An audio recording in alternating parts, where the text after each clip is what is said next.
नमस्कार, जय हिंद प्यारे बच्चों। आप सभी का स्वागत करता हूँ आपके YouTube channel SSR medical centre Agra पे। तो अभी कुछ दिन पहले हमने एक वीडियो अपलोड किया था 1-2 दिन पहले, जिसमें हमने आपसे बोला था कि अभी एसएससी जीडी का मेडिकल जो है वो आने वाला है। और मेडिकल आने वाले तो बहुत सारे बच्चे ऐसे, अभी कैंप भी लगाया था हमने, आपने देखा था। तो बहुत सारे बच्चे ऐसे जिन्होंने अभी तक शायद अपना मेडिकल नहीं कराया और उन्हें बहुत सारे डाउट्स हैं। दूसरा चीज़, आज इस वीडियो में हम ये पहला पार्ट जो है हमने आपके लिए बनाया था, जिसमें हमने आपको इंट्रोडक्टरी वीडियो कि क्या-क्या, कैसे-कैसे होता है। आज ये सेकंड पार्ट है। सेकंड पार्ट में हम आपको क्लियरली आपकी आई और डेंटल में क्या-क्या चेकअप होने वाला है ये बताएँगे। इससे नेक्स्ट में कान में और नाक में क्या-क्या प्रॉब्लम आने वाली है आपको, ठीक है, ईएनटी में, वो आपको बताएँगे। दूसरी चीज़, अगर आपको फुल इन्फॉर्मेशन चाहिए एसएससी जीडी मेडिकल के लिए, इवन कि ये जो वीडियो है ये आपको सेंट्रल आर्मड पुलिस फोर्सेस, जैसे अभी एचसीएम, बीएसएफ, एचसीएम वगैरह और इन सब की भी जो है वैकेंसी चल रही, तो उसमें भी ये आपको बहुत ज्यादा हेल्प करेगी। Overall central armed police forces की जितनी भी वैकेंसीज है उसमें ये वीडियो आपके लिए बहुत हेल्पफुल रहेगी। तो अगर आप इस चीज की तैयारी कर रहे हैं, आपका अभी मेडिकल है या नेक्स्ट एसएससी जीडी में आप अपने अपियर होने वाले हैं, तो आप इस वीडियो को पूरा जरूर देखिएगा। दूसरा मेरे भाइयों, कि आप लोग वीडियोस देखते हैं, लाइक्स भी कर देते हैं, पर आप जो है चैनल को सब्सक्राइब करना भूल जाते हैं, जिसकी वजह से क्या होता है, जब कैंप्स लगते हैं या सर्जरी सस्ती हो रही होती है तो आपको नहीं पता चलता, और फिर बाद में आप हमें बार बार मैसेज कर रहे होते हो कि सर कैंप लगा दीजिए, कैंप लगा दीजिए। तो मेरी आपसे एक ये रिक्वेस्ट है कि मेरे भाई, आप चैनल को सब्सक्राइब जरूर कर लें।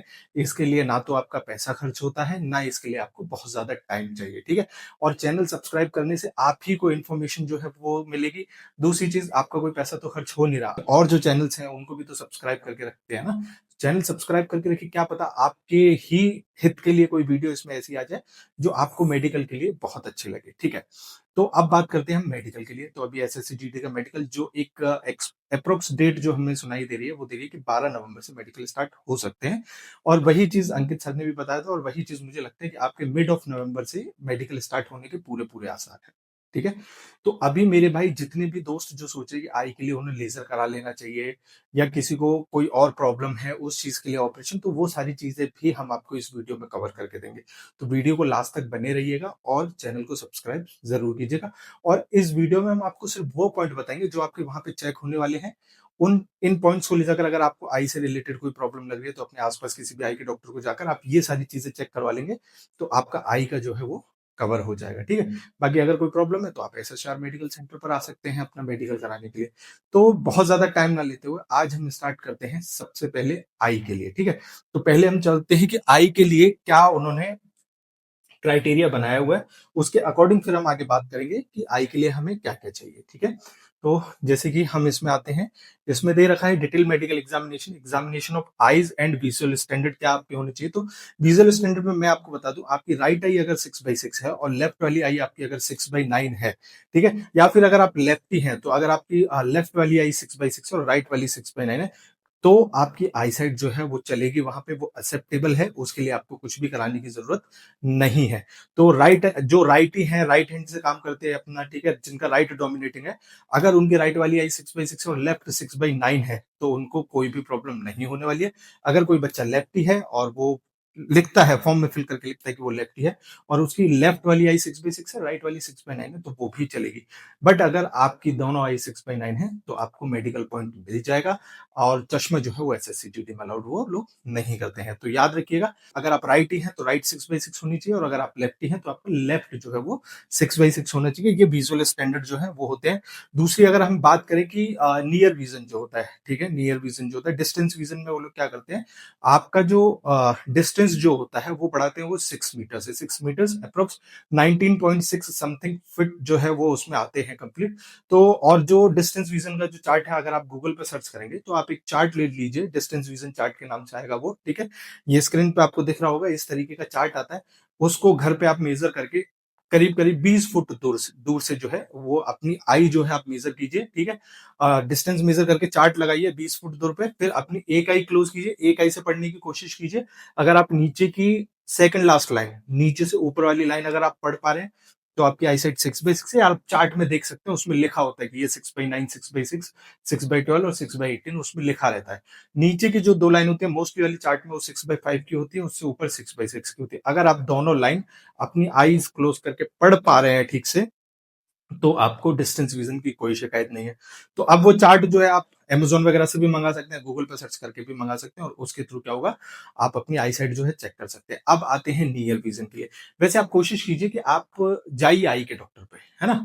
वहाँ जाकर चेक कराएँगे तो ज़्यादा अच्छे से आपकी आई साइट चेक हो सकती है। अब आते हैं नियर विज़न पे। नियर विज़न पे जो होता है आपका N9 तक जो है वो नियर विज़न एक्सेप्टेबल है। N9 क्या होता है वो मैं आपको बता दूँगा अभी। दूसरी चीज़ नियर विज़न में जो आपको पढ़ाया जाता है, जो डिस्टेंस रखा जाता है चार्ट से आपका, वो 25 टू 30 सेंटीमीटर्स का होता है। 25 से 30 सेंटीमीटर दूर से आपको वो पढ़ाएँगे और वो आपको देखना चाहिए। मैं आपको एक बार जो है चार्ट दिखा देता हूँ जो हम यूज़ करते हैं मोस्टली। ये जो है इस तरीके से नियर विज़न का चार्ट होता है। इसमें जैसे आप देख पा रहे होंगे, ऊपर वाला N6 है, ठीक है? उसके नीचे जो है वो N9 है, ठीक है? अगर आप 25 से 30 सेंटीमीटर की दूरी से N9 अगर पढ़ पा रहे हैं आप, तो आपको नियर विज़न नहीं है, तो आप इज़िली जो है पास हो जाएँगे उसमें, ठीक है? तो ये बात हो गई अपनी डिस्टेंस विज़न और नियर विज़न साइट की, ठीक है? अब नियर विज़न के बाद जो है आपका जो सबसे मोस्ट इम्पोर्टेंट चीज़ आती है, वो आती है कलर विज़न, ठीक है? कलर विज़न में CP2 तक आपका कलर विज़न चलता है। CP2 में क्या होता है, आप रेड रेड में ग्रीन और ग्रीन में अगर रेड पहचान रहे हैं, तो आपका जो है वो कलर विज़न जो है ठीक है CP2 तक। दूसरी चीज़ क्या होता है कि कलर विज़न चेक कैसे होता है, इशारा बुक आती है, कलर विज़न की इशारा बुक आती है, वो भी आपको गूगल पे जो है मिल जाएगी, अमेज़न पे मिल जाएगी, या हम लिंक डाल देंगे अपने डिस्क्रिप्शन में, वहाँ से आप ले सकते हैं, ठीक है? तो उसके थ्रू क्या होता है कि आप अपना कलर विज़न जो है उस बुक से चेक कर लेते हैं, या फिर इस वीडियो के बाद मैं एक वीडियो बना दूँगा जिसमें इसमें मैं स्लेट डाल दूँगा, तो आप अपना कलर विज़न जो है वो चेक कर लीजिएगा। तो कलर विज़न के लिए क्या होता है, इशारा बुक वहाँ पर होती है, वो इशारा बुक में पेज होते हैं, जिसमें कुछ ब्लैंक पेज होते हैं, जिसमें कुछ भी नहीं होता है। किसी में लाइन्स वगैरह जो है वो बनी रहती हैं, ठीक है? और बाकी में नंबर्स वगैरह लिखा रहता है, तो उस पेज के अकॉर्डिंग वहाँ पे CP1, CP2, CP3 और CP4 तक जो है आपका कलर विज़न चेक किया जाता है। अगर आप CP2 तक पास कर रहे हैं, तो आपको कलर विज़न की कोई शिकायत नहीं होती है और वो कलर विज़न में आपको पास कर सकते हैं। कैसे चेक होता है? इशारा नाम की बुक आती है, आप गूगल पे सर्च कर सकते हैं इशारा बुक। गूगल पे जाकर आप इशारा बुक ओपन करेंगे तो आपको उसकी जो है स्लाइड्स मिल जाएँगी, तो आप उससे भी अपना कलर विज़न जो है चेक कर सकते हैं। तो कलर विज़न के बाद आ गया आपका, ठीक है, जो मैंने बताया डिस्टेंस विज़न। डिस्टेंस विज़न को रिफ्रैक्टिव एरर भी जो है बोला जाता है। कलर विज़न के बाद अब हम आते हैं कन्वर्जेंस डिफेक्ट। कन्वर्जेंस डिफेक्ट क्या होता है? ये सबसे बड़ी प्रॉब्लम जो है बच्चों को कन्वर्जेंस डिफेक्ट के बारे में पता ही नहीं है बच्चों को कि कन्वर्जेंस डिफेक्ट होता क्या है। देखिए, कन्वर्जेंस डिफेक्ट और स्क्विंट आई, तिरछी आंखें, दोनों अलग-अलग चीज़ें हैं, ठीक है? स्क्विंट आई और कन्वर्जेंस डिफेक्ट में आप जो है कन्फ्यूज़ मत होइए, मैं सीधा-सीधा आपको बता देता हूँ। स्क्विंट आई में क्या होगा, आपकी आँख हमेशा तिरछी दिखेगी, ठीक है? देखा होगा आपने, जिसकी आँखें तिरछी होती हैं, वो स्क्विंट आइज़ होती हैं।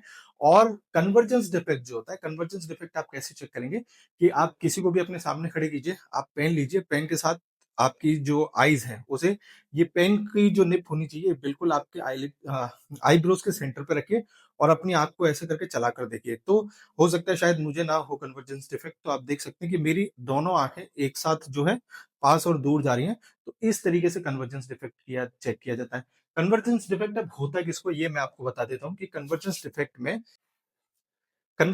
में इस तरीके से प्रॉब्लम आती है, जो जिसमें इसमें आप देख पा रहे होंगे कि कोई भी पेन वगैरह जब वो आपके पास लेकर जाएंगे आंखों के पास में, तो आपकी एक आई जो है वो तो सेंटर में ही रहेगी, दूसरी आई जो है वो उसे देखने लगेगी। तो इसका मतलब जो है इस आंख में आपको कन्वर्जेंस डिफेक्ट है, क्योंकि ये वाली आई आपके नियर बाय ऑब्जेक्ट को प्रॉपरली फोकस कर नहीं देख पा रही है।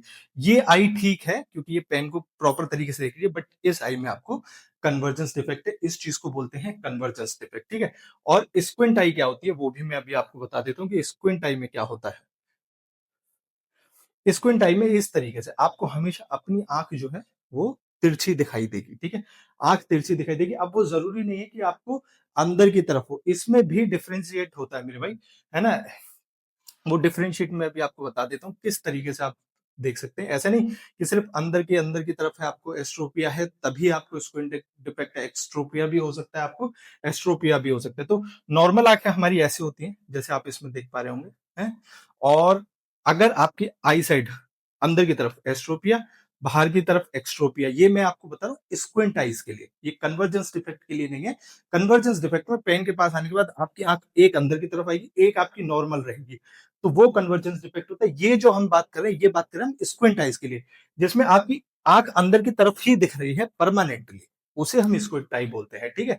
तो आंख अंदर की तरफ है तो एस्ट्रोपिया, बाहर की तरफ है तो एक्सट्रोपिया, ठीक है?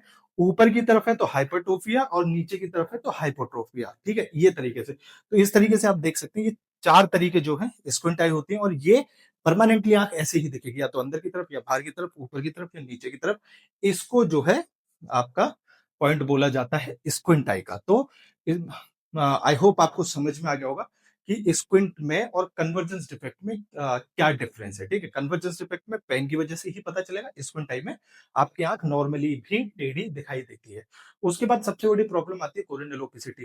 जैसे गांव वगैरह में बोला जाता है आंख में सफेद धब्बा बादल बन गया। ठीक है, मैं एक बार फोटो से अगर शायद आप समझ पाए, कोरिनल ओपेसिटी है इस तरीके से आपकी आंख में अगर व्हाइट स्पॉट बना हुआ है, अब वो चाहे छोटा है चाहे बड़ा है। ठीक है, अगर कोरिनल ओपेसिटी है तो आपको प्रॉब्लम आएगी आएगी। बट सेम ये कोरिनल ओपेसिटी की तरह क्या होता है मेरे भाई, एक और टेरिजियम जो है वो हमारी आंखों में होता है, जिसे डॉक्टर आपको बताता है, अगर आपने चेक कराया होगा कि नाखूना है। ठीक है, तो आंख में ये बादल बनना, सफेद धब्बा होना, ये एक अलग चीज है। और आपको अगर टेरिजियम है तो टेरिजियम एक अलग चीज है। आप दोनों में फिर हम बार बार इसमें कंफ्यूज हो जाते हैं, और दोनों ही क्लिनिकली ठीक हो सकते हैं, इसका इलाज दोनों का ही होता है। ये अगर आप देखेंगे तो ये आपको कोरिनल ओपेसिटी है, ये थोड़ा सा बड़ा धब्बा है, अगर होगा तो आपको अनफिट कर देंगे। टेरिजियम क्या होता है, आपकी आंख में इस तरीके से जो है मांस बढ़ने लगता है, साइड के कॉर्नर से, आइट साइड से, और ऊपर की तरफ आपकी क्या आंख की पुतली की तरफ जब आने लगता है तो उसे जो है टेरिजियम बोला जाता है। तो आप कंफ्यूज ना हो, कोरिनल ओपेसिटी अलग चीज है, टेरिजियम अलग चीज है। ओपेसिटी में व्हाइट कलर का धब्बा सिर्फ आंख के ऊपर होगा। कोरिनल ओपेसिटी चोट की वजह से भी आपको भी धब्बा आ सकता है आपकी आंख में। और टेरिजियम जो है ये एक अब नॉर्मल ग्रोथ हो जाती है आपकी कोरोनिल के ऊपर, आपकी आंख की पुतली के ऊपर, वो टेरिजियम होते हैं। टेरिजियम को हम वैसे हिंदी में जो बोलते हैं वो नाखूना बोलते हैं। इसी तरीके से आंख में आपको एक और प्रॉब्लम जो है वो आ सकती है, वो है पिंगिकुला की। ठीक है, तो उसमें क्या होता है कि आप डिफरेंस कर पाएंगे अब कि टेरिजियम में मस वो बिल्कुल आंख की पुतली के पास एक पीले पीले कलर का आपको स्पॉट जैसा दिखाई देगा, उभरा उभरा सा दिखाई देगा। ठीक है, मस्से टाइप का, वो जो है पिंगुला आई होती है। तो इसमें भी आपको अनफिट कर दिया जाता है, बट ये अगर काफी ज्यादा है आपको पिंगुला तभी वो अनफिट करेंगे।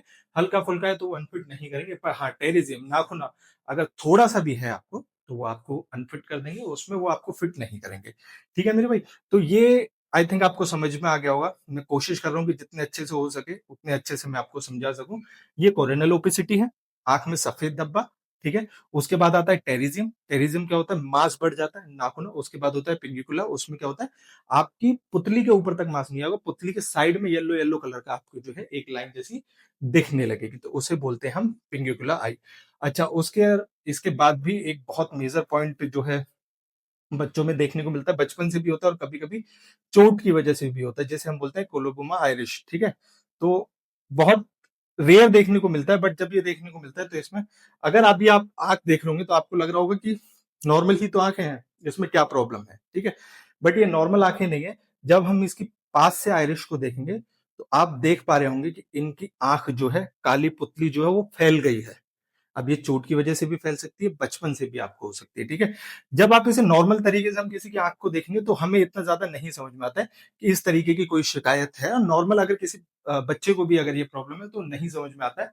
बट हाँ, जब पास से टॉर्च मारकर देखा जाता है तो उसकी आंख की जो काली वाली जो पुतली है वो फैली हुई दिखाई देती है, जैसे आपको दिख रही होगी।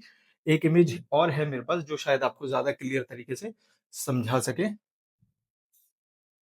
ये देखिए आप, इस तरीके से आंख का जो काला ये धब्बा होता है ये फैल जाता है ऊपर की तरफ, नीचे की तरफ, इस तरीके से। इसको कोलोबोमा आयरिश बोला जाता है। इसमें भी आप अनफिट हो जाओगे। अगर इस तरीके की कोई प्रॉब्लम किसी को है तो वो आप दिखा ले अपनी। ठीक है, इसके ऊपर आई होप मैं आपको समझा पा रहा हूँ। ये जो पॉइंट्स हैं मैं वो पॉइंट्स बता रहा हूँ जो जीडी में आपको अनफिट करा देंगे, और ये चीज जो है आप जाकर चेक करा सकते हैं डॉक्टर के पास। ठीक है, कोलोबोमा आयरिश के बाद जो पॉइंट आता है वो आता है पोटोसिस का। ठीक है, अब पोटोसिस में क्या होता है, किसी किसी की आंख आपने देखी होगी, एक आंख तो नॉर्मल खुली हुई है, दूसरे का हल्का सा पलक जो है, आईलिड जो है वो डाउन है। ठीक है, इस तरीके से अगर आप देख पा रहे हो तो ये पोटोसिस होता है। ठीक है, तो ये नर्व इंजरी की वजह से भी हो जाता है, मसल्स मसल्स डिसऑर्डर की वजह से भी हो जाता है। इसके बहुत सारे कारण होते हैं, बचपन से भी बहुत लोगों को होता है। अगर आपको पोटोसिस है तो आप अनफिट हो जाएंगे। मैं नॉर्मली आपको दिखा देता हूँ कि उसमें आंख कैसी दिखाई देती है। फोटोसिस में जो आपकी आंख दिखाई देती है वो इस तरीके से जो है आपको दिखाई देंगी। एक आई नॉर्मल दिखेगी, एक का पलक हल्का सा डाउन होगा।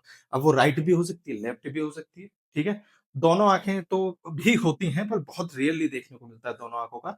बट हाँ, एक एक आँख में ये नॉर्मली देखने को मिल जाता है। इस तरीके की अगर आपकी नोटिसेबल है ये, तो पोटोसिस में आपको पॉइंट मिलेगा। इसका भी इलाज होता है, इसका आप इलाज करा लें और उसके बाद जाएँ, ठीक है? अब आपको नियर विज़न है या डिस्टेंस विज़न है, जैसे कन्वर्जेंस डिफेक्ट है, अगर इस तरीके की कोई भी प्रॉब्लम अगर आपको है, तो वो ये सारी चीज़ें रिकवर हो सकती हैं, आप ठीक करा सकते हो। पर क्या होता है कभी-कभी अगर आपको डिस्टेंस विज़न रिफ्रैक्टिव एरर की शिकायत है, तो किसी-किसी की आँख जो है वो लेज़ी आई हुई होती है और डॉक्टर बोल देता है कि आपकी आँख सो चुकी है। सो चुकी इन द सेंस परमानेंटली बंद नहीं होती है, बट आपका एक जो है नंबर जो होता है चश्मे का, वो आकर उस जगह पे रुक जाता है और फिर उसके बाद ना उसे जो है घटाया नहीं जा सकता, आपकी आईसाइट 6/6 नहीं लाई जा सकती। उसके लिए मोस्टली क्या होता है कि मैंने 2-3 बच्चों में देखा है और बहुत बच्चों को सजेस्ट भी किया है उस चीज़ के लिए कि ऑर्थो के लेंस आजकल जो है वो चल रहे हैं, है ना? ऑर्थो के लेंस उसमें भी ये होता है कि पहले वो आपके चेक किया जाएगा कि वर्क कर रहा है या नहीं कर रहा है लेज़ी आई में और उसके बाद जो है वो रात में लगाकर कुछ सोना होता है उसे रात में लगाकर आप सो जाएँगे, तो सुबह शायद 24 घंटे के लिए या 48 घंटे के लिए आपकी आईसाइट 6/6 हो जाती है। तो किसी की अगर लेज़ी आई है और उसके पास इतना टाइम नहीं है कि वो अपना मेडिकल कवर कर सके या तब तक लेज़र करा सके, तो वो जो है ऑर्थो के लेंसेज़ वगैरह अपने यूज़ कर सकता है, ठीक है? उस चीज़ के लिए भी कोई प्रॉब्लम नहीं है। तो ये कुछ पॉइंट्स थे जो मैंने आपको समझाए हैं अभी आई के लिए, ठीक है? फिर उसके बाद कंजक्टिवाइटिस भी होता है, किसी की बहुत ज़्यादा लाल आँख है या कुछ इस तरीके तो वो दवाई लेकर अपना जो है नॉर्मल करा लें। इसके अलावा रेयरली कोई ऐसा पॉइंट मिलेगा जो आपको देखने को मिलेगा, ठीक है? अगर आपको आँखों से बिल्कुल ही नहीं दिखाई दे रहा तो मेरे भाइयों फिर तो आप अनफिट हो ही उसके लिए। बाकी और इसके अलावा कोई हेल्प चाहिए या आपको कल अपनी आई साइट दिखानी है, तो आप एसएचआर मेडिकल सेंटर पे विज़िट कर सकते हैं। इसके बाद जो है हम वीडियो बनाएँगे डेंटल के लिए आपको, ठीक है? तो अ, चैनल पे बने रहिएगा, चैनल को सब्सक्राइब ज़रूर करके रखिएगा। अगर आपको ये सारी चीज़ें अच्छी लगी और आप चाहते हैं कि आगे मैं इस चीज़ को कंटिन्यू रखूँ और बनाऊँ, ये अब आपके ऊपर डिपेंड करता है, तो चैनल को सब्सक्राइब और वीडियो को लाइक ज़रूर कीजिएगा। अगर आपके दोस्त को किसी को आई से रिलेटेड प्रॉब्लम है और उसे डर लग रहा है, तो आप इस वीडियो को उसको शेयर कर देना मेरे भाइयों, ठीक है? बाकी कोई प्रॉब्लम है, आप मेडिकल कराना चाहते हैं, एसएचआर मेडिकल सेंटर पे विज़िट कीजिएगा, ठीक है? तो अगली वीडियो हम बहुत जल्दी डेंटल के ऊपर भी डालेंगे। थैंक यू सो मच साथियों। जय हिंद मेरे भाई।